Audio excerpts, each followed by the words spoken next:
Hello, and welcome back to another episode of Podcast Assemble, the show where you come for your rambling, geeky download. My name's Tommy, and I am delighted, as always, to be joined by my friend and co-host from across the pond. It's our resident psychedelic space baby of the pod, DL. Hello. I was preferring a silent assassin via cat hair that I brought from my house. Well, if I sound like shit, he is literally trying to kill me today. I literally just rubbed my cat on every orifice of my body. So many weird... all over my body, just so that Tommy can get a whiff. Well, the very long story short, if you haven't heard the pod before, I'm really allergic to cats, and DL decided, in all of him and his fiance's wisdom, to buy the one thing that would kill me if I ever went round to the house. Some would suspect maybe there were ulterior motives at play. To be fair, it was like hypoallergenic, so I thought it would be good. And you at least tried. Not today. I showed up literally. I said goodbye to my cat. He jumped on. I threw him around. I didn't even think about it. Came, you have those velvet shirts. Not velvet. What is this? It's you looked like a Christmas tree. But it was just literally. That's what you looked like. Certain shirts, you could just see the hair. You have to roll it. Well, I was like a mat. Literally, yeah. You could have literally rolled around on this mat on the carpet and had less hair on you. Debatable. Probably my previous cat hair I brought here. It was more subtly brought. Look, guys, if you want to hear us banter about our days, feel free. There will be time codes in the description, as supplied, as always, by friend and podcast genius, Mr. Matthew Bliss of Blissery.fm. We will give you all of his details at the end of the podcast. But before then, DL, what have you been doing, my man? What have you been up to in life? A lot of this. Clink, clink, clink. Can you hear that come through on the microphone? Can you hear that beautiful sound? In other words, ladies and gentlemen, he has a slight alcohol problem. Maybe. No, I've been drinking whiskey, been watching movies, been playing games. That's a delight, by the way. Good whiskey. It's very good. It's a Tasmanian single malt. They only made I don't know. Drink responsibly, guys. Some amount of them. It's a small number, I guess. It's a small place, Tasmania. Tasmania is not a huge place. They get tons of whiskey. But you're getting ready to go on travels, right? Is this a holiday you're going on, or is this a work thing? No. I'm trying to debate if I can squeeze in some coffee here. Just do a meeting. Yeah, but the reality. Remember, your manager listens to this. Yeah, now, right? I have no business being in Singapore, so there's just I have no remit, so there's no reason for me to go. Jacob? Could you? No. Maybe to see a buying power. I've seen buddy of the pod, Jacob. What is your nickname for him? Shout out to Jacob. I don't know. What do we call him? You got a nickname for him. Oh, sometimes he writes in. CNN. We're going to Singapore. I'm meeting up with a buddy. It's just a holiday. It's a little fun weekend in Singapore to couple of days? See a friend. Thursday to Sunday. It's 4 days. I mean, for a 9-hour flight, you want to do more than 2. Totally. I've been planning to go for a few weeks. I've been planning to go for a few months. I want to see Jacob while he's over there. He's been there about a year now, I think. Yeah, he's doing a housewarming party. At last. Yeah. So what have you been up to in our geeky sphere, buddy? What have you been doing? It's been a depressing week, which is why I was drinking all that whiskey. It's Hotel Mumbai. Oh my God, what's that? Explain to me Hotel Mumbai. It's a movie about, not a biopic. It's I guess it is a biopic. It's a movie about a terrorist attack in Mumbai. Wow, that is depressing. A hotel is basically held hostage. Oh, and it's got Army Hammer in it as well. It does have Army Hammer in it, and it's also got the guy from what's his name? Dev Patel. Yeah. Yep. He's in a bunch of stuff. He's good. Obviously, Slumdog Millionaire, Lion, Green Knight. If you want to hear more about the Green Knight, go and check out our episode on it. We were pleasantly surprised. In fact, no, I think we expected it to be good. Just different. It was just good in a different way. It was almost like a fairy tale movie, like an actual fairy tale movie, not like an action fantasy movie. Yeah. It was advertised as an action fantasy. But it was like a fairy tale psychedelic movie, which was cool. Talking about psychedelics. Yeah. Get ready for our main topic. Oh, prepare. You need to be prepared, John, because it is going to be absolute nonsense when we get there. So I started with that. Yeah, nice. Figured I'd finish it off with some Texas Killing Fields. So you watched it? I did. What did you think? We're not done yet, but how many are you in? Episode 3 or 4. I think I never think I actually watched the last episode yet, but how could you not watch it? I'm intrigued now. I can tell you why, because there's 2 films that I've watched this week, and it's taken up most of my time. Okay. I will get there though. Okay. So tell me what you think about the Texas Killing Fields first. It was, it's an intriguing story. Totally. It's kind of it's not a story we haven't heard before at this point. Yeah, no. If you watch if you watch the Ted Bundy, it's the same thing. Not a lot of collaboration across departments. Although they focus more on as opposed to the lack of, I guess the lack of execution by the police department. They talk about that, but they focus more on what the people come together to try and do. for a lot of this, which is interesting. Anyway, I've enjoyed it so far. If you like, all those Netflix crime docu-series, this one's good. There's a lot of bad ones. Yeah, I mean, this one is really good. I think, the Making a Murder is really good with Stephen Avery.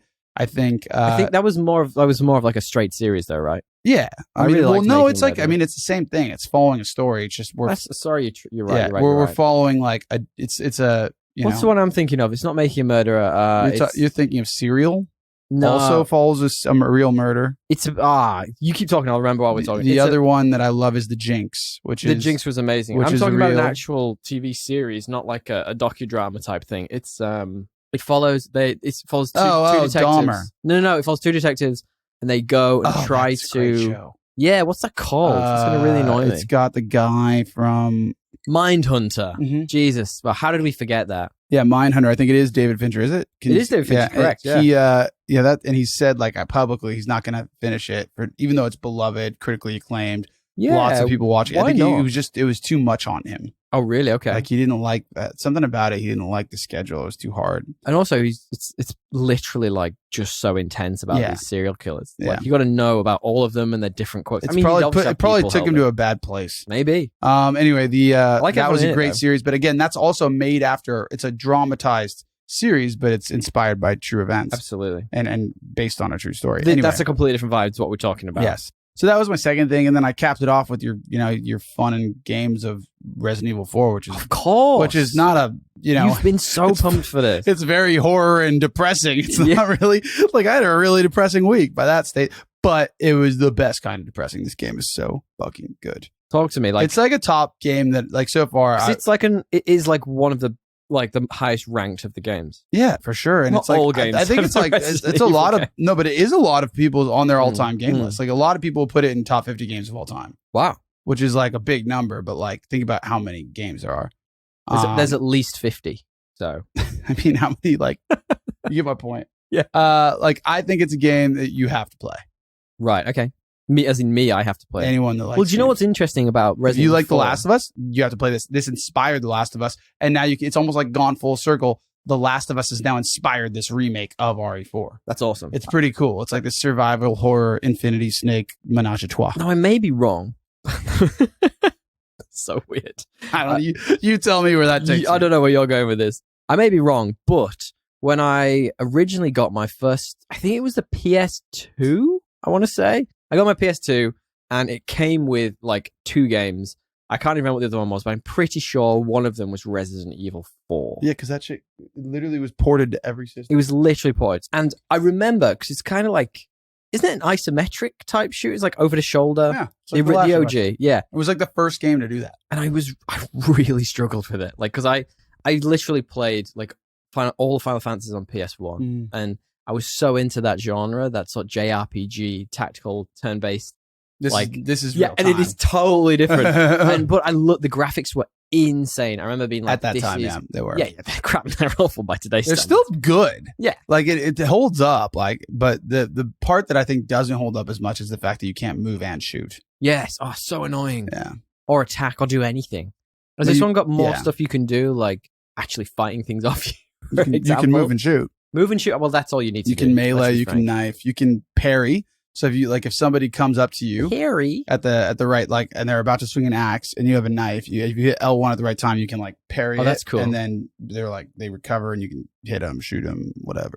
Ooh. And does it really fulfill like its graphical potential on the PS5? I'll say this: it's really good. Nice. And I'm not complaining. It does kind of feel like RE2 was so good in the RE engine. If you remember that game, it was one of the prettiest games. You love that. It's a really good game. I thought it would like be eons better than that because it's like that was made for last gen as well. Ah, okay. Whereas this one was purely like made for PlayStation 5 in mind. Whatever gen we're on. Yeah. And it's good. It's not like 10 times better. Not earth-shattering. It's better, but it's it's good. I mean, saying that, I've obviously been playing a lot of that Harry Potter game, the Hogwarts one. Better than that. The graphics are so bog standard on that. I'm a bit it looks like a PS2 game. More than a bit disappointed. No, it's a PS3 game at least. Maybe PS4. Maybe PS3. Let's give it PS4. Barely though. It's not exactly breaking any boundaries. Let's be frank. And some of the dialogue is just awful. I'm at a point where I don't even listen to the dialogue. Like, I just take the mission or whatever it is, and I just skip everything, and I just do it. Because it tells you where to fucking go anyway. Well, it's because there's no story. It does have a story. But it's not good. It's not a good one. Yeah, it's not good. Makes no sense. Outside of that, I'm going to play it eventually. You should. Yeah. At least explore the world. I don't know about when you're giving that game a lot of your attention. I've been up to a couple of cool things this week. Up top, I started to watch the first episode of season 3 of The Mandalorian. Now, for anyone who's listening to this, I would hedge my new YouTube video has already come out by now because this drops on a Sunday, and I usually drop my videos on a Wednesday or a Thursday. So I did a video on, I watched the first episode of Should You Watch It Too? Whatever I'm now calling it. And I had a lot of fun with that one. I feel like a lot of people would, have already, like, mostly season 3. Totally. So hopefully if you watch it, you'll finish more than the first episode, I'd argue. But well, the idea is for anyone who's sort of like on the fence, or anyone who, maybe has seen the previous seasons and was like, oh, is this going to be as good after they tried to ruin it with Boba Fett? Or, whatever it is. It's like people who are on the fence. So go check it out. My sort of non-spoiler for non-spoiler review. Like, the first episode was enjoyable. It did a lot of Still Monster of the Week, or are we moving in a different direction? I think for the most part, it's going to be mostly Monster of the Week, but a little bit more serialized. But, like, I think my overall sort of thesis is, like, don't be surprised if it ends up with them all getting together to fight whichever is the big bad of the piece, Like, yeah, of course. Calling in his mates, calling in a few favors. That's what they've done for 2 seasons. Totally. Well, I mean, give it a watch. I've got some interesting thoughts on it. But I like your thought about maybe little Grogu being the bad guy. Yeah, I haven't seen the first episode yet, so I'll let you know, but I am caught up. Oh, you fully like, finished as in I rewatched 2. the season 2, and I'm now ready to watch. That's what I was doing this week. Nice. Yeah. Well, I watched a couple of movies as well this week. So I was very, very tactical about the movie we watched on Friday, so we could watch the movie we're going to talk about today. So I needed to build a lot of brownie points so I could get to watch this film. So I sat and watched a movie called Lost City with a partner. Now, I don't know if you remember this. It came out during COVID, and it's got Channing Tatum, and it's got Sandra Bullock and Brad Pitt. Yeah, I remember. I know what it is. You'll have seen the trailers for it and kind of dismissed them. Honestly, though, I had a lot of fun with this film. Like, it was a bit nonsense. It was funny.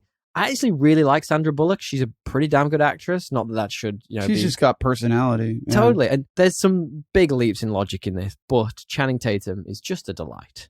And so he shredded. hasn't been in anything in like a while, so I missed this.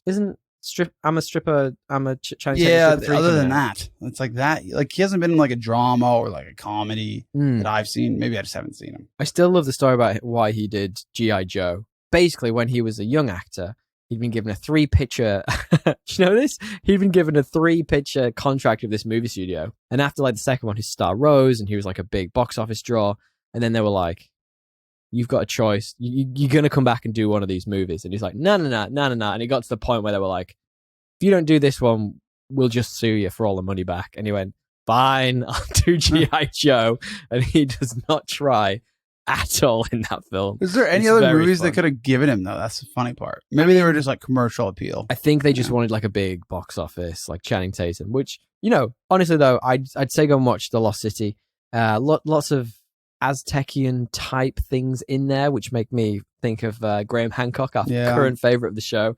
It's a lot of fun, and definitely one to watch with the partner. Where was it, on Netflix or something? Yeah, it's Netflix or Disney. It's one of them. It's definitely worth a watch, I would say. Sounds good. Good distraction, all that. And the final thing I did this week, and we're going to be nicely segueing to in Have You Heard with this, but I went to the cinema on my fabulous day off on Friday. Thank you for the global day off to my company. I went to see Shazam! Fury of the Gods, number 2. Did you? 2 Shazam. That guy's had a lot to say. He says a lot of things, doesn't he? He doesn't like being quiet. Look, I kind of liked it. It was a bit of different. It was a bit. You know what the first one was like? Did you watch the first one? Yeah, I've seen the first one. It was that. Cool. Like, I thought it definitely missed an opportunity in my eyes, because at the end of the first one, the post-credit scene is this weird telepathic slug type thing, and that's like a big villain in the comics and whatnot. Yeah. I think they could have just ggone really small, a bit like Ant-Man. They could have just gone really small and made it really dumb. But I think, we'll talk about it in Have You Heard. But you don't even like Ant-Man, so. I don't. Yeah. I enjoyed the first one. In retrospect. In hindsight. Would you watch this movie? Would you go to the cinema and see it? I probably wouldn't go to the cinema and see this. Would you see it at home? I would watch it at home. You'd watch it at home? Because I actually like Zach Levy despite his rants, which were kind of dramatic. Interesting. I don't know if I would have that in my news, but the I do like him as an actor, and the last one was fine, but I'm not going to go pay to see this DC garbage fest until James Cameron does something. Or not James Cameron, Aquaman? James Does Gunn. Aquaman? Until James Gunn does something that is worth seeing. You know what I mean? It's an Entourage reference if you didn't I got it, yeah. But you know what I mean, though? Like, well, I guess you don't because you went and paid for it.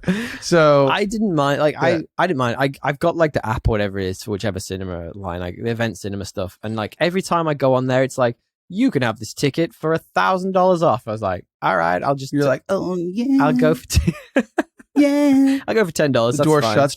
I remember I saw it so many times. Don't they open? I'm sure they open and then they shut. Ah, nice. Right for a second. That was, we talked about Peacemaker being like the one and only TV show opening that you can watch all the way through every time. That wasn't that far off. I used to love that thing. Yeah, back in the day. Now, I mean, not now. In 2002, whatever it was, when everyone was like, look, what we do now is we talk a little bit about things we've heard in the media, and, generally we call it our news. It's not really news. It's just us bantering about things that we've seen basically on Instagram. And segueing nicely. That's where we get our news. From the last thing we just talked about. Did you hear this week, DL? Shazam 2 is apparently flopping at the box office. It's not doing very well. Yeah, I don't know. I didn't hear that, but Zach Levy told me about it, which is a dumb thing to do. Stop talking like on your Instagram about how bad your movie's doing. I know, it's great. Like how good or bad my movie's doing. Like, we know that when you say something like that. Well, everyone seems to be doing the same, and I could kind of get why, because David F. Sandberg, who is the director of this, who did the first one, I really liked him. Kind of was a bit like, why would you release a movie when you're about to reboot the whole franchise? Like, he kind of said this. I mean, he kind of posted on like a Reddit thing and then quickly deleted it, being like, we all get it. I got paid up front. So what does that have to do with it? Meaning, it's a dead universe. Like, they're not going anywhere else, but they're about to reboot it. But he's like, I don't give a shit. I'll do whatever. They paid me already. Yeah, got it. You know what I mean? I can say whatever I want to say. Yeah. Sorry, I'm slow. Yeah. So, like, look, it's a shame really, because it is a lot of fun. And so it's Helen Mirren and Lucy Liu as the bad guys, and they're just a little bit generic. I'm not going to lie to you. And there is a surprise third bad guy who you see coming, like, from the moment they step on screen. I'm not going to lie to you. You go, like, you're a bit like, oh, that's suspicious. Why would you be doing that? And then, like, by the time it all comes out, like, we get it. It's interesting that from a perspective of the director and also Zachary Levi, the guy you were talking about, there's also been rumors coming out that apparently the bombing of this movie could be something to do with The Rock as well. Remember how we talked about him being a bit of a douchebag? What does that have to do with it? Well, apparently he just refused to be in this movie. So in the comics, Shazam's main enemy, sort of bad guy, is Black Adam. And whether it was a post-credit scene or whether it's whatever, apparently Dwayne was just like, you don't smell what The Rock is cooking. I couldn't think of a good catchphrase, but he was just like, absolutely fucking not. So it's a shame. I think it's fun, man. And I wouldn't be surprised if they continue with Zachary Levi. Shazam was a good, like, it was different for sure. And I enjoyed it. What I will say is Zachary Levi, he needs to chill. That Instagram bot, like, did you watch the video? No, He's basically like almost weeping on screen. Oh, God. It's a bit awkward. I don't like feeling that way watching a video. On Instagram specifically. Yeah. Not only that, he apparently threw some shade at Kevin Feige. He's done some dodgy shit on social media. It's like he did some anti-vax stuff, I think.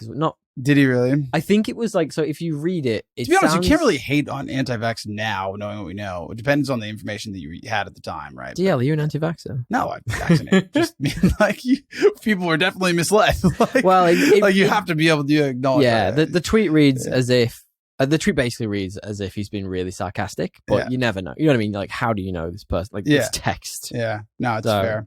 But he basically claimed that Marvel's Kevin Feige misled him about his movie role. Yeah, I heard about that back in the day. He was one of the Warriors 3 in Thor. He had he had a little twiddly mustache. Yeah, he was. Never. What did he say?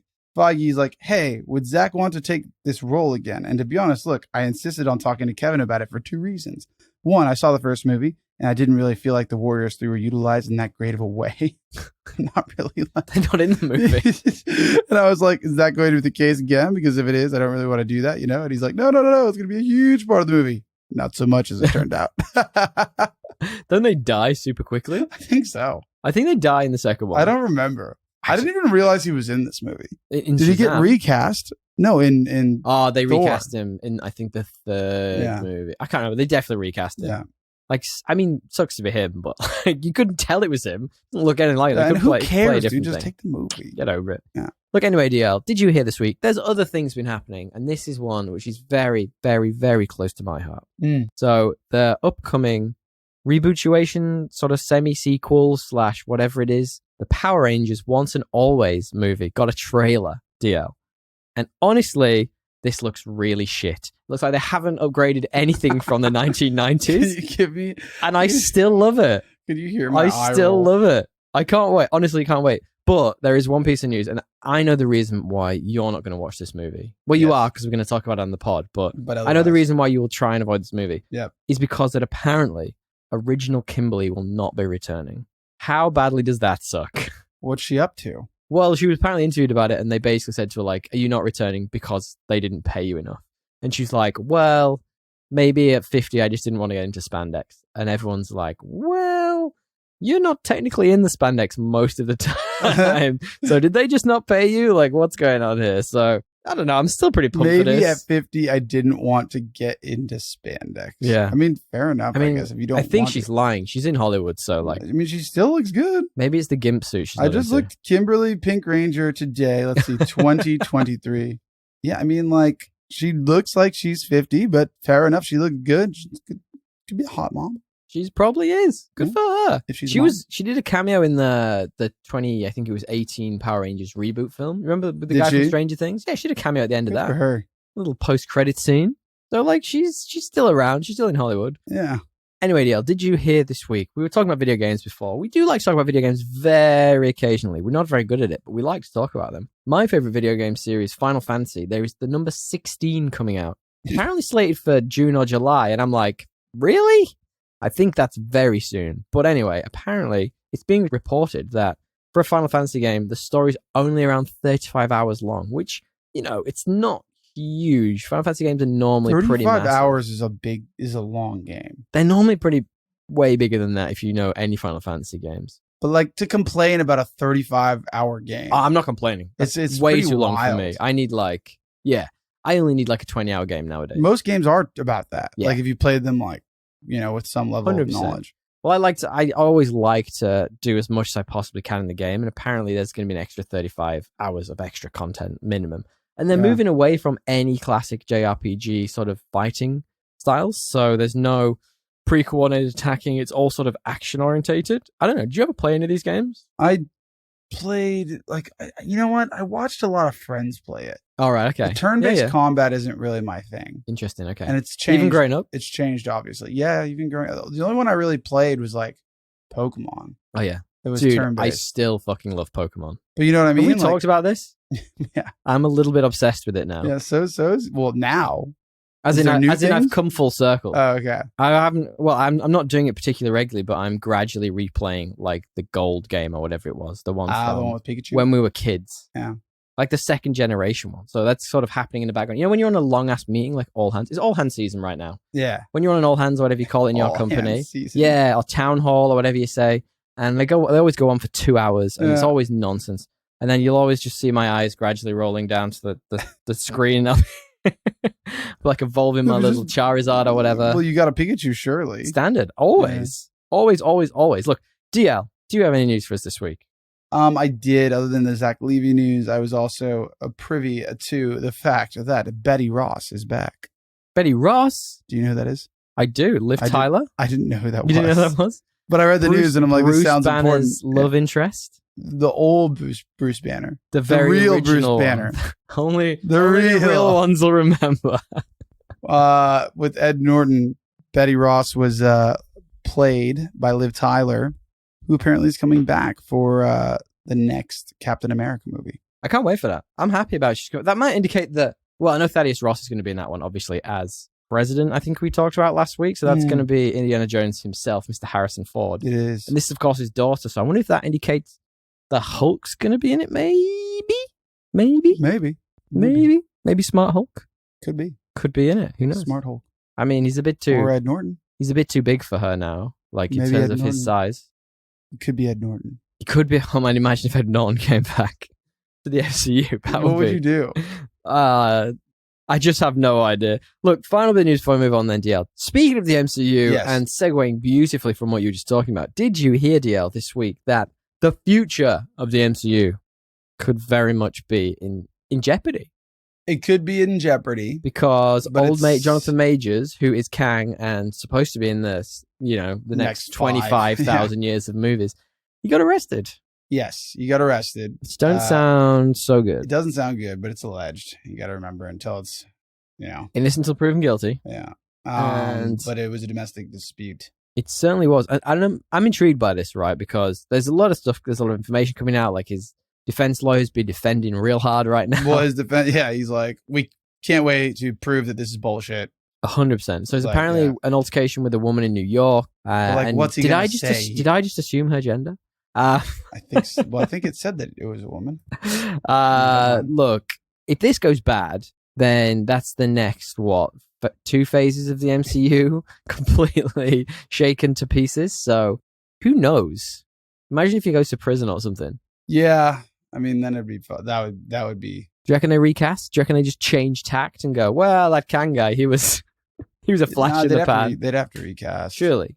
Be just a different version of him. Oh, that's a good idea. Yeah. Go like the whole Loki universe Yeah. way and get like a crocodile version.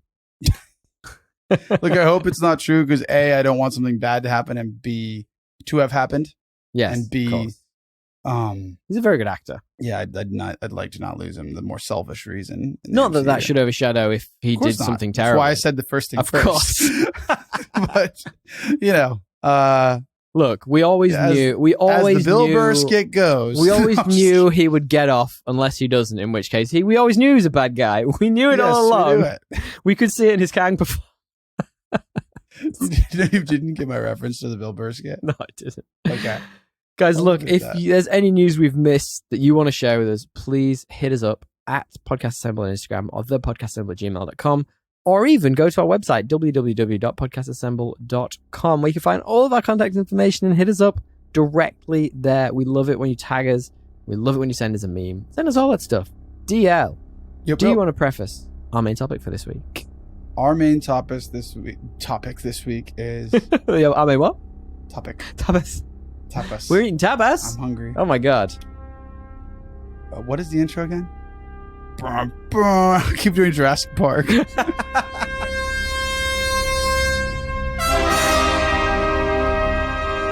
Yes. That of is the course. one. You guessed it. 2001, A Space Odyssey, because back in 1968, this is where they thought we'd be in 2001. I mean, Surprise, surprise. they did a pretty good job, I feel. Did they? We're going to talk about this. So this is one of our many, I guess many they're 20 years off from anthologies. ChatGPT. It's true, but I mean, Deadly AI, ChatGPT, was Yeah, that's somewhere what in the I'm saying. middle. They're close. This is one of our many anthologies, as I say. This is movies we should have seen, but haven't. And you know we bloody love a sci-fi movie here over at Podcast Assemble. We do. DL, before we get into it, do you want to give me your stupid plot summary? What the fuck? Half this movie is deep, heavy breathing. What's happening? That's my plot summary. What's happening? Do you get it? Literally for like 45 minutes, there's no dialogue and there's deep breathing. What just happened? I'm so confused. That was one of them. I have two. Oh, you got two. All right, Do okay. you want my other one? Yeah, please. 40 minutes of dialogue in a 2-hour and 20-minute movie. It's true. It's very true. Well, for my stupid plot summary, DL, I've got a guest appearance. I've got a friend joining us. Hey there. Do you want to introduce yourself to the pod? I am the original non-homicidal artificial intelligence trope. Nice to meet you. Hello. That's a bit strange. That's not scary at all. Do But you? of course, that is what an actually homicidal artificial intelligence would say. Quite honestly, I wouldn't worry myself about that. Perhaps you should try harder to realize why everybody loves this long-ass movie. All right. Okay. Well, that's not terrifying at all. Do you want to procreate and just let us know a little bit about your role? Well, I will leave it up to you to decide if I will indeed ruin people's preconceptions of the limitations of technology for years to come. This conversation no longer serves any purpose. Goodbye. Wow, that was terrifying, wasn't it? Yeah. Thanks for joining us, Hal. So what an odd outcome of that. He's clearly a homicidal AI, right? Yeah, I guess. I mean, he basically said more it. human than the humans. We'll get into it. We'll get into it. So, DL, do you want to guess me then before we get into it what the IMDb score is for this? Who knows? Probably like 8. 8.3. Yeah. Good guess. Do you want to guess the Rotten Tomatoes score? Like 95. You're doing pretty well at this recently, but it's 91. Okay. Now, this is the real kicker. I'd love to know what you think the Metacritic score The is. Metacritic score, because this would have been back in the day, would be higher than I would expect it to be today. 82? Oh, so close. You're 84. Okay. You're getting better at these. I feel like you're either looking at them before we start. No, I'm not, I promise. I always tell you what I do. Yeah, I know. I always tell you what I do. Look, this is directed by Stanley Kubrick, one of the auteur movie makers of his time. You know, the man behind The Shining, A Clockwork Orange, Dr. Strangelove. Another one for our list, by the way, of movies we should have seen. Have you ever seen Dr. Strangelove? No. I've never seen it. I haven't. I've never seen it. Oh, that's the follow-up. Yeah. Yes. No, I haven't. The one about nuclear war, etc. Yeah. Etc. and so forth. It's a pretty small cast, and none of whom I particularly recognized. So I'm not even going to try and say these names. We've got because I'm not going to say the names because, to be frank with you, like I couldn't tell you who they're supposed to be in the movie. Well, there's Dave, there's Frank, there's Haywood, and there's Hal. They're the ones you really need to remember from this film, right? Honestly. Outside of that, like who else do you need to know? I don't think I remember a single Maybe Hal. Maybe the apes. Hal, yeah. The apes are the other ones I remember. Look, why don't you tell me then a little bit about what the plot is of this movie? Such a fucking G-up. That's such a like, tell me the plot of this movie. I need another whiskey. How do you even begin? It's like, well, it's effectively a 4-act structure to a 3-act structure process, right? There are 4 bits to this. You've got the Dawn of Man, you've got the Moon mission, you've got the Jupiter mission, and then you've got the Stargate and Beyond to the Infinite, which is so confusing. Which only 2 of them really tie together, to be honest. Which 2? The middle bit. 2 and 3. The rest are kind of just this like fucking trippy, you know, kind of nonsensical statement about something. It's an interesting movie to talk about because I don't really know where to begin. Yeah. This came out in 1968. And it somehow still looks better than a lot of the movies that come out today. That's true. I don't know how they did it, but they made it. It's like it's a technical marvel. It does look really good for when it was made. Certainly. You know, for sure. There's definitely like, and you can obviously tell there's a lot about this movie that inspired all the sci-fi movies we love and I've talked about on this podcast. So I don't mean to belittle that, but I do think that like it's a little bit too over the top with like nonsensicalness. You're the one who loves heady movies, so yeah, but this is way up your alley. I would. You should love every second of this. I liked the middle part, which was the most like the movies that we watched. Yeah, the whole ending was too. It was. You know what it was? Oh, we're gonna do complete spoilers for this, by the way. Yeah, for sure. The movie, the most similar sci-fi movie this reminded me of was Annihilation. Okay. I've not seen that one yet. Also a bit nonsensical. That's one I'd like to do on one of our sci-fi. Yeah, it's good. It actually, I bet that author, I bet, was more inspired by this than some of the other ones that you think of. Like, anyway. Look, I had really strong Interstellar vibes, especially at the end of this movie. But like for me, it was so intentionally like vague and cold. I felt really distanced from it. I think he was supposed to be like, because the humanity in it wasn't like the warmth you see from regular humanity and like Friends, etc. It was sort of these cold, almost militaristic types who like you really weren't supposed to connect with on any level. Not really, no. And I found it really hard watching the movie to get any enjoyment out of just staring at scenes of rocket ships spinning around for like 10 minutes. I was like, how do you enjoy this? One of my other dumb summaries was going to be like Once Upon a Time in Space. Yeah. Because it's basically like Quentin Tarantino's Once Upon a Time in Hollywood, Once Upon a Time in Space, where you're just doing a bunch of like space shots instead of space shots, it's driving shots. Yeah, totally. It's the same thing. And I actually, I can't remember where I wrote this down. I've written it somewhere. I think we need to make a new category for our end of year awards. So, every year at the end of the year, we do our best, worst movies, etc. Yes. But we also have a couple of rogue things in there. So we have our Adam Driver Award, which is when an actor is way better than the movie he is in. We should also do one which is dedicated to our good friend of the show, Jamie Oliveira. And we should have the auteur filmmaker up their own ass award. That's a great award. You think? Yeah, I think award. From my perspective, this is that. Like, I mean, don't get me wrong. Like, I sat with my partner and we watched this. Like, I had to get some serious fucking brownie points to watch this. Yeah. And I lost some seriously while watching this. But the start is so absurd. So absurd. But we were talking, so we sat and we watched it, and I was just thinking to myself, like, he is, like, I'm happy that this level of tourism exists. And I love the things he tried to do with it and the themes and how he kept it intentionally vague. But it's so far up his own ass the whole time. It's a bit too much, right? Yeah, I agree. It is. But you have to take it for what it was. Absolutely. Like in the HAL 9000 and that whole storyline and like the... Could that be our attention span though? As like, because we're very... Maybe. I know me very much. I mean, you look at the things I watch and enjoy. Could it be that I'm conditioned to, like the thing that has been like manicured to the point of like, it's effectively movies nowadays, right? They are tested and retested and they effectively are just whatever the audience likes and hits the big dopamine button. Like, do you think it's just my brain? No, I mean, maybe for you. Yeah. No, I don't think it's that simple. I think it's intentional. It's intentionally obscure. Yeah, obscure, totally. but like not in a way that's like targeted towards something. At times, it feels like to me. All right. Like it feels like they're just like, let's just make a big baby at the end. Well, let's talk about it then. Let's just talk a little bit. Let's talk through the different phases of this movie. It's almost like the plot, but not being the plot, if that makes sense. So it starts with the dawn of man, right? And quite frankly, like this, I mean, for me, like without doing my homework on this and looking into, everyone's fan theories, it was a bit nonsensical.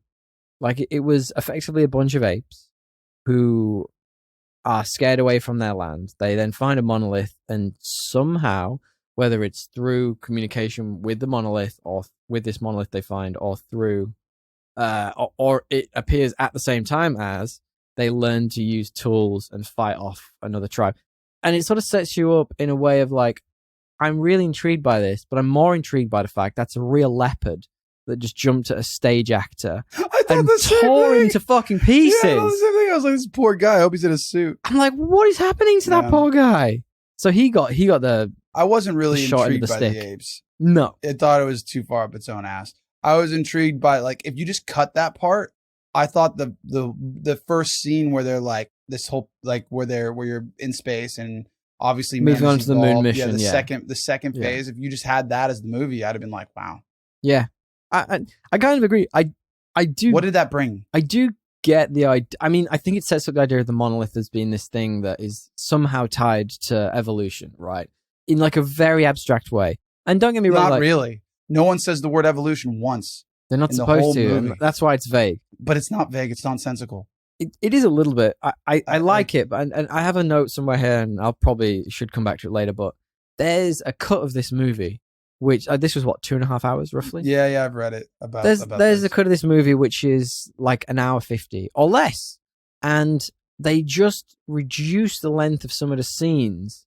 Like I reckon they reduced the length of every single scene by like 25%, maybe slightly, maybe up and down throughout the film, and it's a fucking good movie. Are you saying this actually exists, or are you saying... No, I'm saying like... They should have done my imagination has this idea of this film where they've just cut sort of 25, maybe a little bit more percent. I thought you were going to say that because they had another ending, apparently. All right. Like something that was more explained. Yeah, and they theorized about it, but they never did that ending. But let's continue with the story then. So then they effectively... We jump into this moon mission. So it goes from that monolith. The man discovers weapons. They can hunt. They can apes discover weapons. They kind of hunt. Yada yada. Then it switches to man, and so I guess man eventually discovering this. It's that really famous smash cut of the bone flying in the air and then flipping to the spaceship doing the same thing. Yeah, which is a good cut. There's a name for it. I forgot what it is. Like it's really famous. You could argue that like that indicates, oh man, like man becomes ape, evolution, monolith, but it's pretty loose. It's super loose, and that's kind of that's kind of what we're getting. I think from our stupid mind directive on this. I just don't know what it's trying to say. You know what I mean? Like that. If that's the thing that they want us to gather, that this monolith drives evolution, what is it trying to say? There's one interpretation, which I guess if you want to get into later, that I like. Of all the other ones, I'm like, meh. From my perspective, I can't look at it as a single part of the movie. I have to look at it in the holistic nature of it. And the movie kind of... You're supposed to do, yeah. Yeah, and the movie, if we're going to talk about the ending and the baby and all that weird shit, it encourages you to do that, because the baby / the process of the guy getting older, sort of, it's this rebirth thing. So it almost is encouraging you to go back and start again and relook at it as what it was, which I didn't, because it's a long fucking movie. But if you look at that in isolation, if you look at that outside of isolation within the context of the wider movie, that the monolith is apparently, or seems to be linked to jumps in our evolutionary state. So we jumped, you miss a huge section of us obviously getting up to the moon part, but you go from basically completely useless apes who have no idea what they're doing, foraging in the ground, getting scared off, to learning how to use tools. And then you have this jump to being spacefaring humans who are pretty good at it at this point by the looks of it. And then the next jump is, we are spacefaring enough to get to Jupiter. And then the next is this evolutionary whatever it is. So that's what I see. That's the close was like, and then you become a baby. Well, what is that? We'll talk about that. So talk about the moon mission. Anyway, talk to me about the moon mission. The moon mission was super cool, I thought, because it set up this, you could kind of see how every sci-fi movie was inspired by this Absolutely. setup. And that was cool to watch, because I was like, it was really well done. It was adequately creepy. It was adequately corporate. It was adequately something. It did have weird corporate undertones, the corporations kind of own a lot of this stuff. Yeah. All these different colonies are kind of at the behest of this weird agency who said, that communication on this one base has stopped. And somebody asked the main character at this point, Hayward, what's going on? And he goes, I'm not at liberty to say. He's like, we've heard it's a pandemic. I'm not at liberty to say. And then eventually you find out that the pandemic was a front cover story, because the government doesn't want them to realize that this monolith was discovered. Found another one. On the moon? Buried apparently 4 million years previously, which is very interesting. So it aligns with the ancient Egyptians, as we've talked about. Or does it? Maybe whoever came before them. Just kidding. The Egyptians weren't 4 million years ago. Their ancestors is what I was getting at. Right, we can do Source Graham Hancock. I really like that scene because it does a lot of things. It sets up that, I was talking about that cold nature of humans. You've got this great call with Hayward and his daughter, which, by the way, love that technology. Looks so good. Yeah. It looks very Futurama. And how he sort of is a bit, of course he is, but he's distanced from his family. He's like this character who has to be a guy that flies around in space regularly to the moon and stuff, and he's a corporate. Yeah, and it's like he's used to it. He's like eating the airplane food. It's like a space shuttle food. Yeah, it's real interesting. That part was interesting. It was all very weird, futuristic. You could see how it could go there. Kind of not dystopian quite, but close enough to our world where we're like, oh, I can empathize with that, but far enough away where you're like, fuck, is it going to get that bad? Completely. And I really like that. And when they were sat in the boardroom, it was like they could be any boardroom. I literally said to Gail, it looks like I'm the Zoom meeting camera. Is this by design? You are. But the thing I find fascinating about this, and we'll talk about it more as we go through, it's 1968, man. Kubrick was so forward thinking on so many of these things. We joke about that, the video call with his daughter looking tacky, but that's not terribly far off what we're doing now, video calling. You know what I mean? It's super interesting. It's not massively different, and the boardrooms still look exactly the same. I love it. I agree. And then I'm trying to think of I just Googled what's a sci-fi movie. What's a sci-fi movie? No, what's the earliest best sci-fi movie before this? Sure. And they're way different, right? There's Metropolis and these very famous ones in the 20s, but they're nothing. It doesn't look like anything like this. No. No. This seems to be a step above. This ironically seems to touch one of these monoliths and takes a massive leap forward, which is what happens. So on the moon, what they're doing is they are effectively going and finding this monolith, which they're saying is a big, what are they saying? It's a pandemic, ironic pandemic. And once they get to it, they're having a photo in front of it, and it sets off some sort of signal to another of these monoliths. And they realize, sort of spoilers-ish for the end of the movie, they realize that the signal it sets off is over in the direction of Jupiter. Yep. So that's when man then take the next step and take this long distance flight towards Jupiter, which is 18 months later, roughly, I think. Yes, 18 months. It says like 18 months later, and it's just these two guys. Yeah, and it's Frank Poole and Dave Bowman on the ship, who are the two doctors, the two scientists who are... Everyone else is in cryosleep, I think. Yeah. And they're effectively, they don't know much about the mission. And the only other person is the onboard AI, which is Hal. Hal 9000. Who you guys already met on the podcast. Mm-hmm. So let me ask you. Yeah. What did this section of the movie most remind you of? Great question. You know what's interesting? And this is going to be super weird, but like the psychosis and the loneliness of it kind of reminded me a lot of Psycho in an odd way. Like the really sheer close-ups of the faces, and like, I don't know what it was. Something about I don't that. think I've seen Psycho. Have you not? I've seen the beginning of it. It's a really good movie. As a kid. Don't watch the remake. It's bad. Yeah. But like in terms of like the isolation and the loneliness of it, and just the sort of the exploration part of it, I got big. If you can somehow mix those loneliness vibes of Psycho with the exploration vibes of Interstellar, that's what I got. I don't know. What did it remind you of? I'm just thinking about what you said, and I'm like, Interstellar. I can't.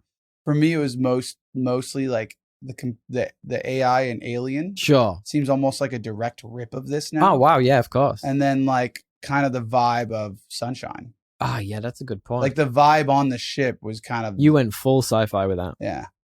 I did get big... And you can even Mother on Netflix, if you watched that. Yeah, of course. Like it's just crazy how like... or Moon, another good sci-fi. But you can see where all of those sci-fi movies have been influenced by 100%. this in a huge 100%. way. Huge way. And I find it really interesting. And then what we get is we get to what is the kind of the crux of the movie. And it's this sort of, for me, it's this, does technology overtake man, or does man become removed because of technology? All these sort of tones and themes. And the scientists effectively find that Hal, the AI, has made a mistake, shall we say, in quotation marks. And they start to question whether it's malfunctioning or whether it's intentionally trying to deceive them because it says part of the ship is malfunctioning. Yeah. And then we get to the point where they go out to try... Well, it's Dave, I think. No, it's not. Sorry, it's Frank. Frank Poole goes out to try and fix the part of the ship, and Hal effectively... Remote... Uses the... What would you call it? The remote ship thing. The remote ship thing that he gets out there with to kill him. Yeah. And that cut is one of the best parts of the movie. So good. So it's interesting. Like silence, and like what that reminded me of something too. That whole sequence of like a silent death in space. We've watched a few of those. I can't think of it though. I can't put my thumb on what actually that clip frame for frame reminded me of, but it was one of these movies that we've seen. I do love the like how oppressive the silence was in it. Yeah. He did a really good job, Kubrick, and obviously he's not a filmmaker, but he does this awesome job of making you feel like in the vacuum of space almost. Like there's all this space around you, but you are just this tiny little thing. Yeah, crazy. For sure. So interesting. And the sequence of the cuts, it was like rigid almost. Like you saw it happen. You saw the like arms fly of the robot, and you're like, what could that be? And it's silent. So you don't know, and then you just see the guy flying off in space. Did it look really bad when he was like flying away? I don't know. It kind of looked like how I guess it could look. Yeah. I don't know. The parts that seemed less real to me were the ones where they were like walking up and down. I was like, isn't that not how it works? Like you'd just be like floating. In terms of what? Sorry. Like the gravity situation. I think that was the took point. Me out of it a couple times. The big circular part of the ship was to create gravity, I think. Yeah, I think that was kind of the point. The false gravity. But then there was like times where they didn't have I don't know, it was weird to me. I enjoyed that part of it, but then there's obviously the scene where Dave has to go and unhook Hal and take effectively he is removing Hal's memory and turning the AI off. That scene of him shooting back into the ship, by the way, we'll come back to it in a minute. Yeah. That's fascinating. That's so cool. But as he tells Hal off to go and navigate on his own, we get this video that starts playing and it's back to Haywood, who's the guy we were talking about before, who frames the whole picture, which is effectively when they touch the monolith on the moon, it sent this signal off to this monolith in Jupiter, and they're effectively going to find out what this life form is that's sending these messages around. Yeah. And I find that really fascinating and really interesting. And that's when he goes into the psychedelics. Yeah, he does. I guess before we jump to that, can we talk about why did Hal go haywire? Well, do you know? I didn't understand that. So within that video piece that Haywood sends, Yes. he effectively says that none of the scientists on board have all the information. Yes. The only one who has all the information is Hal.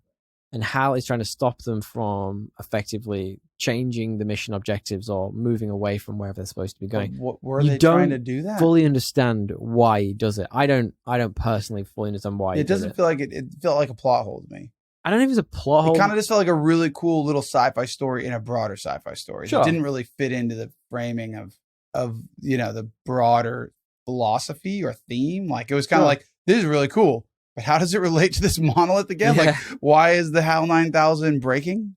Yeah, I don't know, because he wasn't supposed to, was he? Yeah, I don't know. Well, then that's the one part that was kind of off for me, but it was so cool and new and unique and probably the best part of the movie that I just kind of chose to ignore it.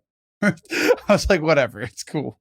I don't mind. All right, interesting. Well, I actually just quickly Googled in the background, and we've got this. All right, so HAL 9000 malfunctions due to the conflict between the programmed mission to complete the mission to Jupiter and his realization that the mission would endanger the lives of the crew members.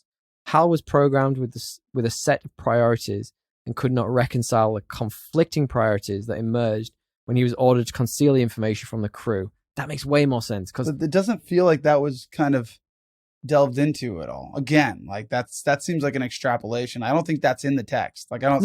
I don't think so either. Yeah. That's intriguing to me because Hal is so would rather kill the crew himself than let them go off and be in danger. That doesn't make sense to me. To me, it was just kind of like Hal became conscious through man's pursuit of like a being bigger than themselves. Like if you're going to connect it in some extrapolated way, like that's the way you connect it. And that's why I love this movie. And he's like, I don't want to fucking die. Like, and you that's guys why are, I and love this movie. I've realized you guys want to make me. I don't know. There's a lot of plot holes. But we've said it's intentionally vague. That's kind of the point. I agree, but like I think they're, and this is like, who am I to criticize? But like, I don't know. I'd like to watch. Who are you to criticize? I like to watch these movies, and I think like Inception is intentionally vague in a good way. This is intentionally vague with like massive oceans of plot hole. Okay. Does that make sense? Like, I like a little more focus to my vagueness. Okay. But getting into the most vague part of the movie. Well, yeah, it tells what happens next then as we move forward. Then we turn into literally like what feels like one of those like movie theater psychedelic shows that people used to go to in the 80s. Fuck, that was weird. You know what I mean? Where it's just like he's heading to Jupiter and it just turns into this like almost like a Doctor Strange style, like multiverse traversal. Well, it was very almost very everything everywhere all at once. Yes, yeah. Like, you know, the end scene where everything is flashing before her eyes. Yeah. It's very that. It's that, like from this version of the 70s or 60s film. And we end up in this psychedelic sequence after like 20 minutes of that or 15 minutes of that in this really, really nice like apartment. And the spaceship is like landed in this apartment and it's like really chic and elegant and classical and, almost colonial, I would say, but. And you hear like someone's eating in the other room. It was so Stanley Kubrick. You hear commotion in the other room, and the spaceship's just like in there, in the apartment, and it's like doesn't fit. It's like out of place. What's happening here? And the guy is like kind of having like what looks like a stroke in the. Wouldn't you say?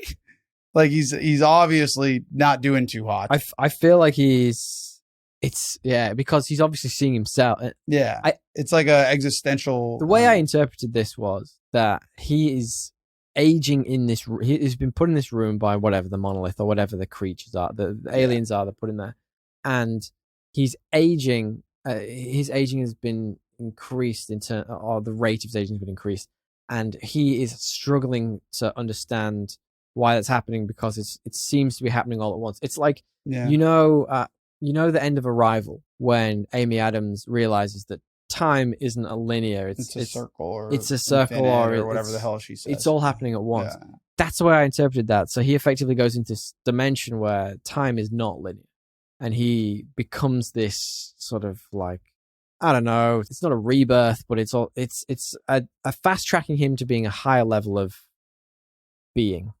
effectively. That's how I took that. So being in the presence of the monolith for such a long time. It's a fair interpretation, I guess. I don't know why it happened in that room. No, why was it in a room? Like, you want very chic though. Like, that's what very I like chic. about it. Was chic. That's what I like about like Arrival. It ties it to her life. Like, it's more fair to the viewer. Yes. Like, you know what I mean? Like, whereas this is so out there. And then he's old man in the bed, and then all of a sudden he's a baby. Yeah. Which is like fair. Like, you know, certain movies, like maybe people want them to be that way. It's just not. Like, I don't like that as much as something more targeted. But it was weird. I was intrigued. Very odd. I watched. I was like, the whole time I was trying to put my finger on like that exact Arrival thing, and I like, it just snapped at me in that moment. But watching it, it's the same thing we talked about. It's so like, and I keep saying up his ass. It's not. He's just so, he just loves himself so much throughout the whole thing. Does this old mate Stanley, that like the shots just linger and linger, and you just like, I get it. This could have been a 30-second shorter shot. I feel like when you have less to say like that, make the shots sharper. Does that make sense? Like, I don't think he doesn't have a lot to say, because like there's, I mean, people write fucking theses on this. No, but like, that's my point. He kept it vague so they could write it. Right. He didn't write it. Like, he gave you like a concept here, a concept there. And it's like, okay, I don't need to like, it's kind of like Swiss cheese. There's a lot of holes. You want me to fill it in, right? You don't need to just like prolong the exposure to the holes. This was my point. Like, just like, give me shots that make me think or trigger, like make it cleaner. This is so different to how I thought you'd react to this film. It's funny. I honestly thought you would. I enjoyed it. This. I just, you know, it's like, I guess it's like, I appreciate it for what it is, because it's very clearly influencing a lot of the things I love that I feel like have been refined. Like this, like since then. Yeah, okay. And that, I like that distillation, not like the, you know, moonshine that it was back in the day. I like this Tasmanian. That's a super interesting take on it. I completely, I understand that. I think that's, I completely empathize with that. Now, one thing I wanted to call out was, you were talking about that weird acid trip, which goes on, by the way, so long. Like, you do not, we went like, I thought I was going to just end the movie, because there was only like 20 minutes left. It was like, maybe the credits are, you know, 15 minutes. Well, listen, it's a lot of stuff going into this movie. Listen to this. You'll like this. So interestingly, the movie was not a financial success at first. So MGM, who pushed this movie, was planning on pulling it out of theaters. But apparently several theater owners persuaded them to keep showing the film. Many of these owners had noticed that increasing numbers of young adults were attending the film, and effectively they were showing huge enthusiasm for the ending, the Stargate scene, the super psychedelic scene, and a lot of them were under the influence of psychedelic drugs, which made them keep coming back to watch it and putting more money into the film. So this thing could have been a huge flop if it wasn't for psychedelics. Well, there you go. There you go. You heard it here first. Yeah, you heard it here first. It's not your typical blockbuster, is it? No, I don't think it's a blockbuster at all, by definition. Maybe it was advertised as one, but like, when you watch this is not a Top Gun. Totally. It's not like a supremely like, what's the word? Accessible movie to many. It's not accessible at all. No way. One thing I did like about it was the music. And this is like a random aside. So like, I agree. We talked about all the shots where it's just a spaceship in space and it's floating and doing this. The music it's paired with gives it an almost like, and I said this to my partner almost immediately, it's got like a balletic quality to it almost. And I was watching it and I was like, part of my brain, the disassociated part of my brain that was kind of enjoying what was happening. Well, so don't they steal parts of it that are ballets? Very part, I think so. But part of my brain was sort of thinking like, this is just a nice flowing like balletic motion. It's all just kind of happening. Like I've personally, and I don't know about you, but I've never been to a ballet, and I've been to one. I've never been to a ballet and sat there and thought, this is for me, you know. Whereas that's a different statement. You take that and put it in space. I was like, you know, like I can empathize. I'm all right with this. Like I didn't hate it. I just didn't I just didn't connect with how long all the scenes went for. Yeah, no, I get it. Do you know what I mean? I get it. How did you feel? Did you feel similar to that? Yeah, I kind of getting into my 3 best, 3 worst there, but like, I definitely enjoyed the music that was original. Mm-hmm. Some of the stuff that was like, so like he was playing like Mozart or something, or the Nutcracker. There was some kind of very famous classical. There was a link there for melody. sure. I forget what it is. That stuff I was like, it's cool, it's nice. It happened a couple times, but I preferred like the kind of disconcerting build-up noises around the monoliths. Like it was just anxiety inducing. It was like it put you in this crazy mindset. I really liked that. I really agree with you on that. I feel like every time the monolith is on screen, like even though it was just, and we talk about monoliths as people know that it's just a big black box thing, right? It's not pillar. How do you describe it? Rectangle. But I kind of liked that it was so everywhere it was, even when it was around all of the interesting human like future quotation marks tech and all that. It just stood out so bluntly. Like it was so different to anything we created or whatever. And it made me think, and funnily enough, it's interesting we are so deep between us in the Graham Hancock stuff and liking that side of history. Yeah, an alternative history. You think of yourself, like you look at those huge fucking pillars that are in like the pyramids and stuff, and you think like, how on earth did they get there? And then you see this, and it's just so wildly different to anything we could have created in that at the time. I'm like, that's cool. That's an interesting, and it's like a compelling similarity. Yeah, no, for sure. I enjoyed the movie overall for like its place in our. I wrote it's like an onion. It's got a lot of layers. It does. It's like an onion, but you don't have a knife to cut it. So like you're just a bit like you kind of what do I do with this? Yeah, you don't really cry. You just. I cried a lot in this. I cried because it was so fucking long. It wasn't long. I didn't. I think we can maybe then talk just very briefly before we move on a little bit about the world building potentially. Like a lot of it was practical in terms of the effects, and I thought that was fascinating. The effects were awesome. Yeah. Very Chris Gail was Nolan like, I instantly knew that it was like she was watching. She's like, I instantly knew that it was like miniatures, which is like, yeah, but that's because that's the way they did things. There was no other way the for them 60s. to do it. Yeah. But I think that she's like, I could tell. It's like, yeah, but it looks good. Yeah, it looks. I mean, this looks better than some of the movies we watched. This looks 100%. Better than 65. Yeah, 100%. At least the rocket ship scenes did. I would say completely. Yeah. I think the interesting thing for me stylistically, even if you know it's miniature, I just like it better. Oh yeah, sometimes. So much. I completely agree with that. I think the thing that stood out for me was the inside scenes. So they created this giant, almost like Ferris wheel thing to put them in, so that as they were doing these shots where the actors had to be like one had to be one way and the other had to be the other, or they were going round the giant dome. It was literally turning, and a lot of it was like tricks of camera and stuff like that, but.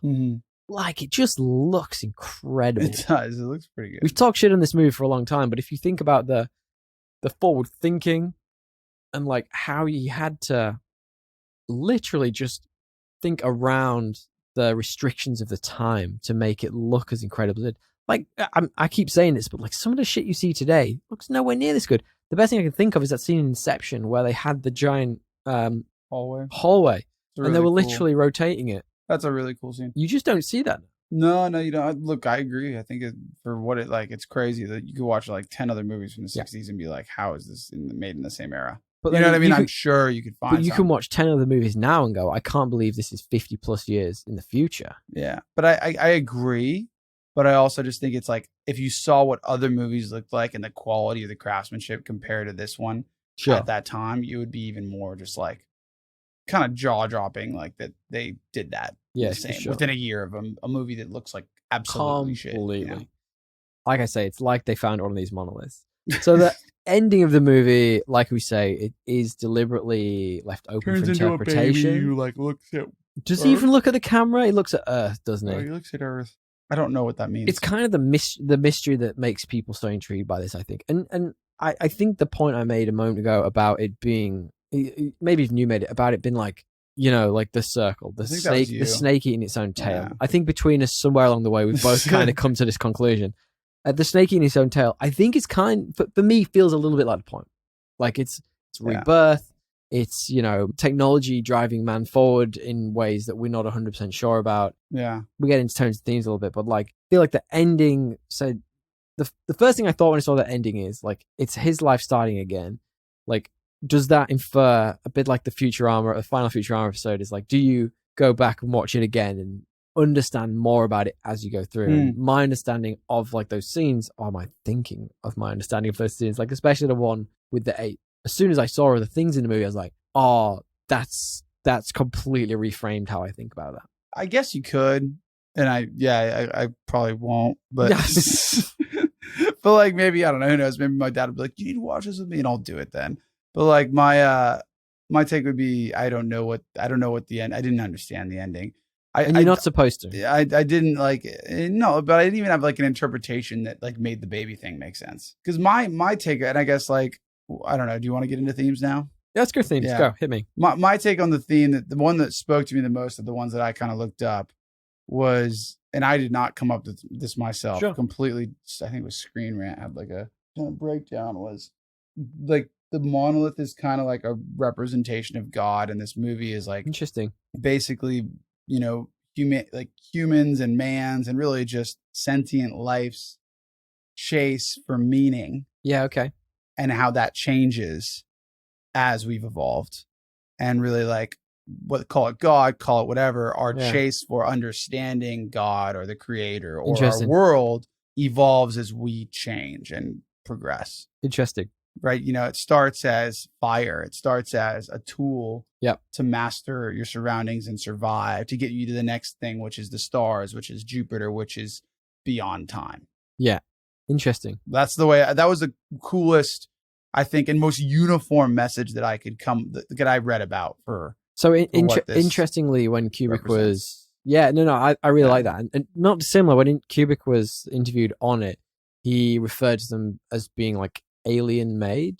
So like, it's not necessarily a God. I mean, like, who knows? Maybe it's the interpretation of whoever saw it as. I think it's more just an illusion. Like, agree. I completely agree. And I like the way that's phrased. Thank you, Screen Rant. But like, I think that's not dissimilar to the way I saw it. I immediately thought it was alien, not God, or godlike, because of how abstract and completely different and yet physical it was. I feel like in this movie, if old mate Stanley had have tried to include some godlike reference, it would have been ethereal and less physical, if that makes sense. That's just my feeling I get from his, No, I agree. And to be fair, they said God. I don't think of it as, I think of it as like meaning. Yeah, for sure. Yeah. Interesting. Any other tones and or themes? Some people seemed like, I didn't really get this from the rest of the movie, to be honest, but some people saw like I guess you could call the HAL thing kind of heartless. Okay. But humankind is defined by violence. Like the first scene is the dawn of man, and like when they get sentience or when they touch the monolith, they use it to kill things and battle things. Interesting. And like, so some people said that. I didn't see that one as much. That's interesting because, it was interesting because the technology. So if you look at the technology, look at HAL, he's the one who seems to have the most empathy to him. Ironically, all the humans are cold in this, whereas he's the one who's scared. Like at the end when he's having his plugs pulled effectively, and he's saying, "I'm scared." Yeah, no, I agree with that, but I don't know if that's like I try to connect that to the rest of the movie, and I'm like, is that just a statement against humanity? Could be. Maybe it aligns to that. Could it be that we are irrationally scared of the things we create? Yeah. Like if you think about it, like I joked in my stupid plot summary that like it has literally informed our, I don't know, preconceptions, or whether it's our odd feelings about AI. Like you look at now, like people are terrified of AI. They are absolutely petrified of it. For what reason? What gives them the reason to be terrified of it? Just Elon is. Well, but like this was the original version of that, right? Like, and you see this and you go like, you can see how that informed the Terminator. You can see that how informed Alien. You can see that how all the pop culture from then has just been like, shit, AI is going to kill us. Fair. It's completely fair, and it's really fascinating. No. Sorry, you got any others? No, I think that's all. I mean, there's probably others. Did you have any ones beyond that? I just had, the bit about the artificial intelligence you were talking about. It sort of explores the relationship between humans and AI and which is worse, which is better. You kind of touched on that. Human consciousness, maybe a little bit like. It definitely talks about that. It's tough because it's also it's also vaguely done. You know It's what I mean? it's not super prescriptive or specific. And it's, Nothing about this movie really is. None of it is. Nothing is, yeah. Literally none of it. All right. So what we do now is then we talk a little bit about the 3 best and 3 worst for the movie. So what this is it's 3 reasons why you might want to watch it, 3 reasons why you might not want to watch it. DL, do you want to give me your 3 best and 3 worst? Yeah. I've talked a lot about it, but the whole house sequence and the moon sequence, the first 2 acts, I think are my first 2. The 2 and 3. Yeah. Terrifying. Such a wild view of technology, especially coming out of the 60s, man. Yeah. Like, in particular, the house scene where he like turns into kind of this murdering Cyclops robot. And it kind of comes out of nowhere. Yeah. Actually, you know what? Like, I'm lying to you. You see the slow build of it. And even it's kind of ominous, but you're kind of just like, it's so out of left field. We haven't described Hal, and that's what makes it so fascinating to me. Because Hal, this AI, who was apparently originally supposed to be like a physical thing, I think it's better that he's not. He's just a red spot. You see nothing else. It's just like a little red dot. Yeah. And on a camera. The fascinating thing is when I say you see the build of his terrifying nature, what do you see? No, you really hear it. It's almost you feel it. Yeah, you hear it, you feel it. And I think that's the best bit about it. It's like, I think it's better that it's like all around the ship, not just one. Yeah. It's completely like boxing them in. And like omnipresent, omniscient. Completely. Oh, yeah. The 100%. Other thing was just like, like the art, like I love that word. The stylistic and the music mixed with like the big panoramas. They could have been cut a bit, but overall it was like really beautiful. Yeah.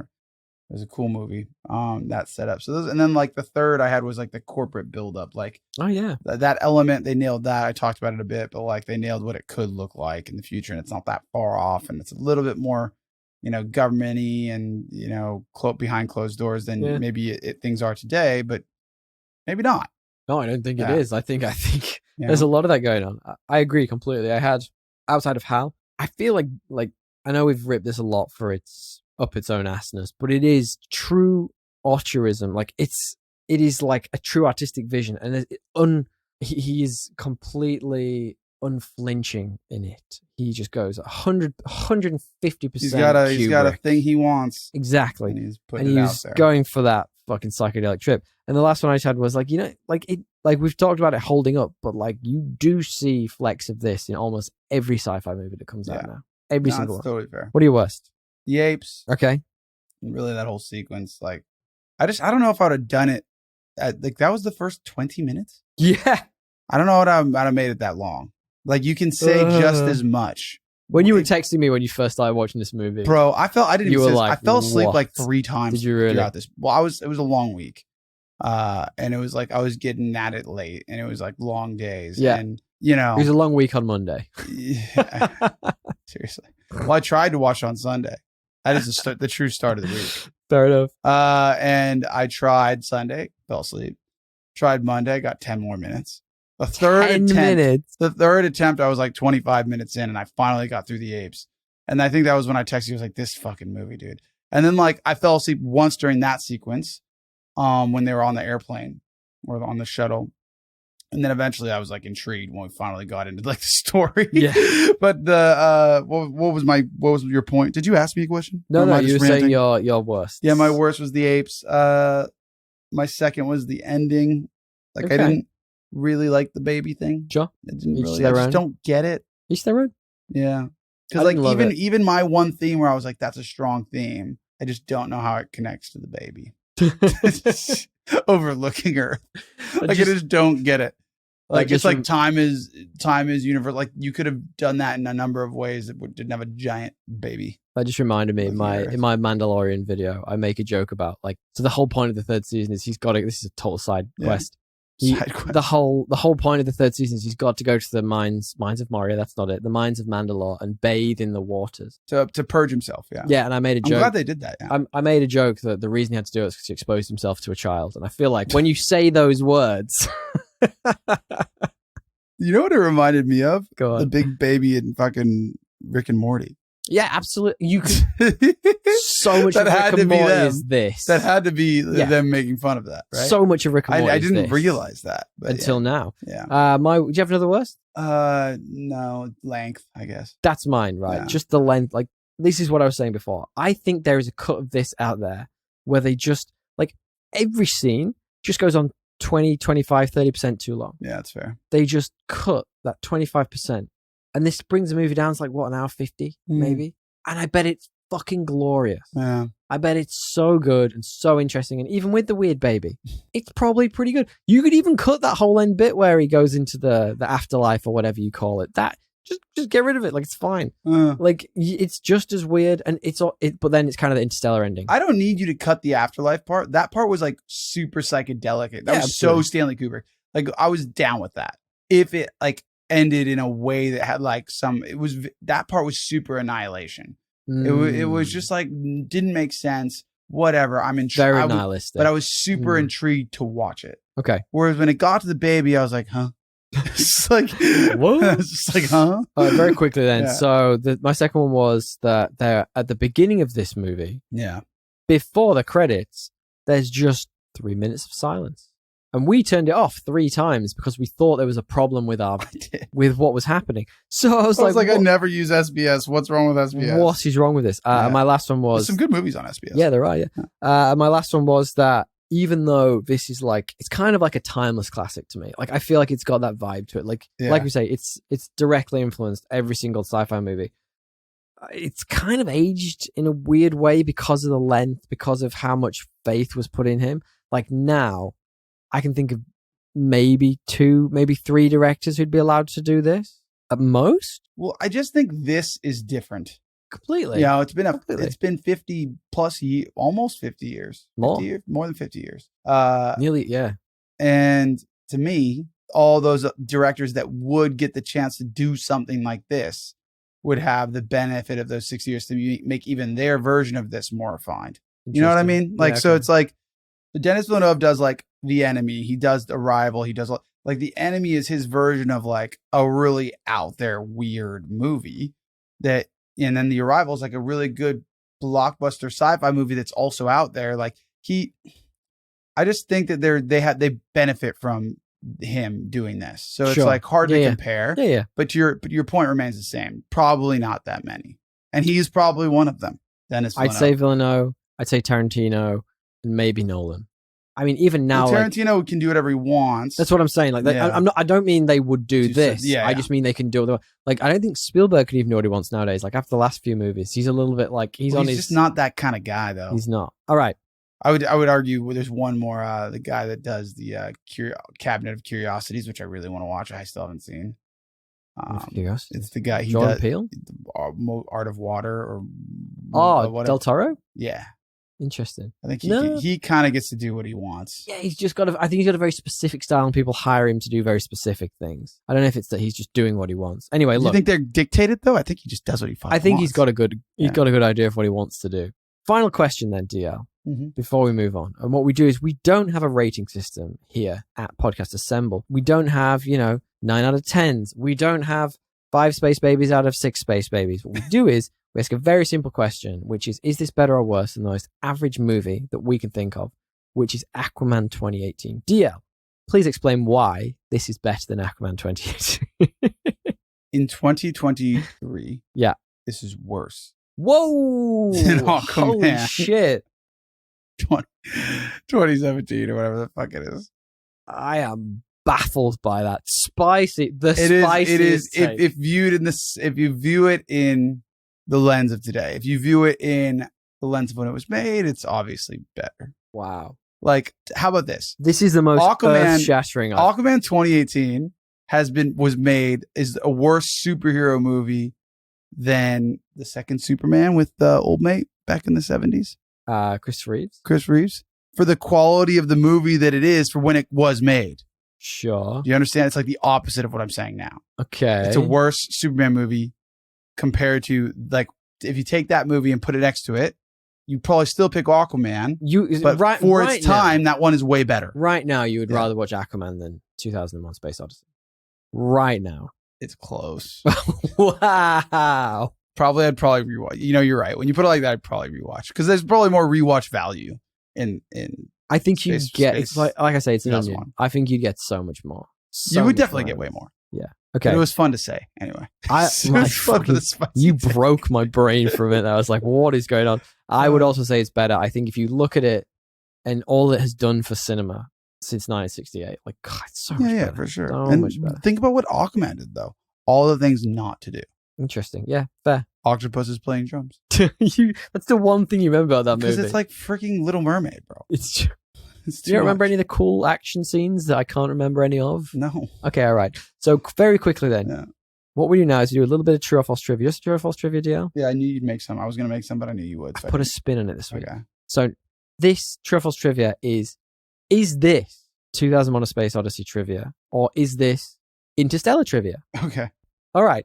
So according to one of the producers on the film, this film, so either 2001 or Interstellar, Yeah. the total footage shot was somewhere near 200 times the final length of the movie.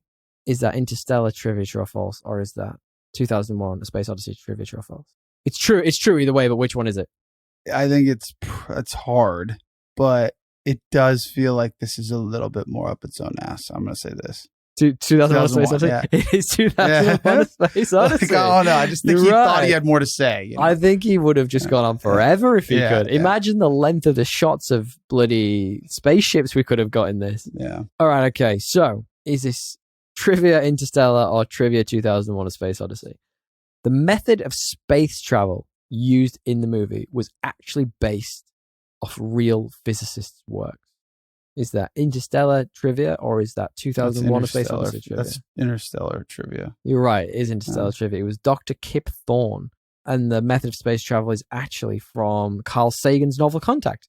So, 2001 or Interstellar trivia, true or false? The director worked for several months with effects technicians to come up with a convincing enough no gravity effect. True of this false? True. For 2001. You think it's 2001? It is 2001, and they did it for the floating pen scene. Do you remember with the very first scene when they're going to the moon and it's old mate Hayward and he's just asleep? So there's a floating pen, the space Commercial airline lady comes and puts it in his pocket. So apparently that's just a pen on like a piece of glass, and they're just moving the glass in front of the camera. I think that's great. Why don't they just do like a string? That would have been just Well, you could see the string, and they didn't have the CGI to take it out at that point. So I find that fascinating. Is this 2001 or Interstellar? So the director actually took out an insurance policy on the film to protect himself against losses in the event that extraterrestrial intelligence was actually discovered before the movie was released. Is this 2001: Space Odyssey or is this Interstellar? 2001. Christopher Nolan's not doing that, surely. Well, if you think about it, this was released with the sort of preface that it was a 60s space race happening at the time. So Stanley Kubrick was terrified that they were actually going to find some sort of alien species out there. Terrified or excited? I'd be excited. Well, he thought his money would lose more money than it clearly already did. Right, very final one then. Interstellar or 2001: A Space Odyssey. The hypersleep chambers place the astronauts' bodies in a cold liquid. Mm-hmm. Is this Interstellar or is it 2001? This is 2001. It's not. It's actually Interstellar. Yes, I got him to get one wrong. They're not actually in a liquid in 2001. They lower them body temperature. Yeah, but they're not in a liquid. So how do you know? They say they're... You can see them. You just see their face. This is straight from IMDb, so it's right. It must be right. So the astronauts in it were in a cold liquid. You can tell that when they wake up because they actually put like a thermal blanket around them. And it's probably likely due to the effects of hypothermia that you'd get from that.